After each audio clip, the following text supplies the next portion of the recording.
Mysaria returned in episode 8 of House of the Dragon. The character's return could set up one of the evilest and most gruesome scenes from George R.R. Martin's Fire and Blood, the book House of the Dragon is based on. The time the character plays an even more important role than before, looking over assassinations, and a lot more. Let's look at the character and what to expect from her in the upcoming episodes. Starting with The White Worm. The show's 8th episode came with a plot twist like no other, the return of Lady Mysaria, also known as the White Worm, putting her in a few positions as the key player in one of the show's most brutal upcoming scenes. Mysaria last came on the show in episode 4, and with her return, a major event involving 2 assassins teamed Blood and Cheese are being foreshadowed. Since the character's last appearance, she's been dwelling inside King's Landing and has gathered up an entire network of spies over the 16-year gap. Because of this, she's been able to unofficially get the title of the entire realm's Mistress of Whisperers, a role that Lord Varys had in Game of Thrones. Although the character used to work in the past for Otto Hightower, we're going to see how her loyalty changes from the Greens to the Blacks in the upcoming episodes. Her new role in Allegiance could spell tragic doom for one of the show's most innocent characters, Helaena Targaryen. Confirming the further is Helena's beast beneath the board's prophecy. As we've seen in episode 8, an ominous future lies ahead for her kids. While her kids are yet to be introduced to the show, she ends up having 3 children with her brother Aegon. At least in the source material, they're named Jaehaerys, Jaehaera, and Maelor. The 3 characters become more relevant as Daemon tries to get revenge for the murder of his stepson Lucerys. Furthermore, Mysaria in Blood and Cheese. Daemon, along with his ex-mistress Mysaria, hires 2 assassins, Cheese and Ratcatcher, and Blood the Butcher. In a weird plan, both of them force Helaena to choose which one of her sons she wants to be killed. Reluctantly, Helaena ended up picking Maelor, considering that he wasn't the firstborn heir and was too young to know what was going on. In a scene that was just as horrifying as the Red Wedding in Game of Thrones, both the assassins instead decided on killing her eldest son, Jaehaerys. The character has been away from much of the show for a season, but the series has slowly been working towards the inevitable involvement in the traumatizing Blood and Cheese scene. In episode 4, the character sends a spy to tell Otto about Rhaenyra's case of infidelity with Daemon. Ever since then, her abilities as a spy master have improved, along with the growth of her network, including even Alicent Hightower's handmaiden Talia. As the White Worm's loyalty shifts from the Green Targaryen family to the Black, it could mean that her return signals towards her opposing other spy master, Larius Strong. The character's first major act as Mistress of Whisperer for Rhaenyra Targaryen was on call to the assassin's Blood and Cheese as further requested by Daemon, but just like Varys, her role could be even more prominent in the future. Moreover, why is Blood and Cheese considered horrifying? Blood and Cheese, hired by Mysaria, arguably commit one of the most heinous crimes in Dance of the Dragons. According to George R.R. Martin's book Fire and Blood, both assassins sneak into the chambers of Alicent Hightower. The 2 then continue to gag and bound her, anticipating Helaena to arrive with her 3 children. The assassins weren't after her first daughter Jaehaera at first, but as Helena refused to pick which one of her children had to die, they grew impatient and threatened to brutally assault her. This ultimately meant that all of her children were affected by the deed, which Jaehaerys being killed, Jaehaera and Maelor being traumatized, and Maelor further realizing that his mother would choose his dead brother over him. This event itself was twisted enough, but what made their actions even worse were the consequences that followed. Helaena could not recover from it after witnessing such heinous crimes committed against her children right in front of her, finally rendering her a sympathetic and misunderstood character, ostracizing her even more. Though she probably never recovered from the events because of the immense guilt she had to carry forever of having to choose between her kids, what could have been a happy ending as we see her happily dance along with Jacaerys Velaryon quickly turns into one of the most disastrous moments ever. Lastly, when does this take place in Hot D? Though canonically the whole debacle with Blood and Cheese takes place pretty early on in the Dance of the Dragons, it's highly unlikely that it'll take place during season 1. Despite the showrunners embellishing some events from Fire and Blood, they've still managed to stay relatively faithful to their source material. It looks like season 1 is set to end with important events that take place before Blood and Cheese, some of them including the massive clash between Aemond and Lucerys at Storm's End, the ensuing coronation of King Aegon II and the Green Council. However, Daemon's response to Aemond murdering Lucerys spun up much quicker in the books. Season 1, on the other hand, was slowly building up tensions between the two. Could we see Lucerys' death in the end? This further implies that the next season could start horrifyingly through Mysaria's plot. Is, spoiler spoiler dead? What happened to spoiler in HOTD? Coming up, is she alive?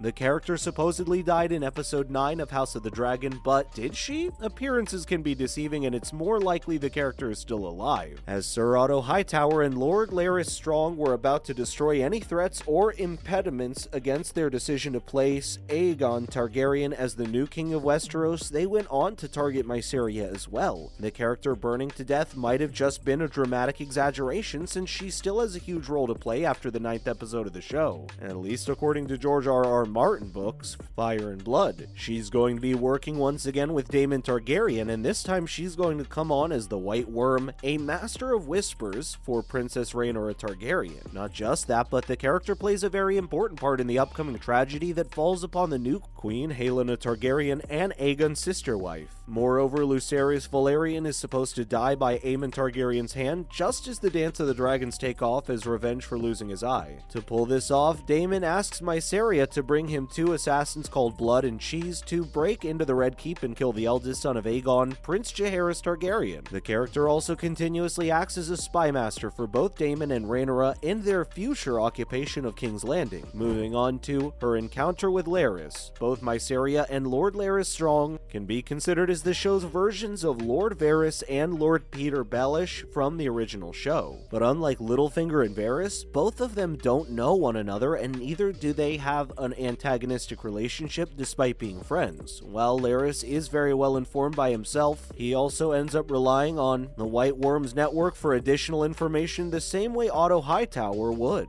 Keeping in mind that Lord even told Queen Alicent about how massive the informant's network of spies is, and how a lot of them were working inside the Red Keep, one of them even being the Queen's handmaiden called Talia. This could very much be how Mysaria managed to save herself from the fire that Larys' men set up, and the character was even in the building. It's more than likely that her network of spies inside the keep was able to inform her about Otto and Larys betraying her. Though, if she did manage to survive, it sets up a grand conflict between them as the 2 major informants for the Greens and the Blacks. Moreover, if she finds out about Larys' weird obsession with the Queen Alicent's feet, she can then use this information against him if there's ever to be a clash. And finally, when and how does she die? In Fire and Blood, the character manages to survive till the end of the Dance of the Dragons. She continues to serve both Rhaenyra and Daemon, even informing Rhaenyra and Daemon is about betraying her. The White Worm continues her duties even as Rhaenyra ruled over the 7 kingdoms as queen. According to the book, Rhaenyra can't hold King's Landing for a little over a few months and ends up taking refuge at Dragonstone after fleeing the capital. On the other hand, Mysaria is captured by the Greens as they take the capital back and is whipped through the city till she eventually dies. Though a lot has been changed from the books by House of the Dragon, her end could be completely different if she managed to survive. But that's gonna be a wrap for this video, my friends. Are you excited about the next episode? Let us know in the comments below. Make sure to give this video a thumbs up and subscribe to our channel for more videos just like this. Thank you so much for watching. We'll see you in the next one.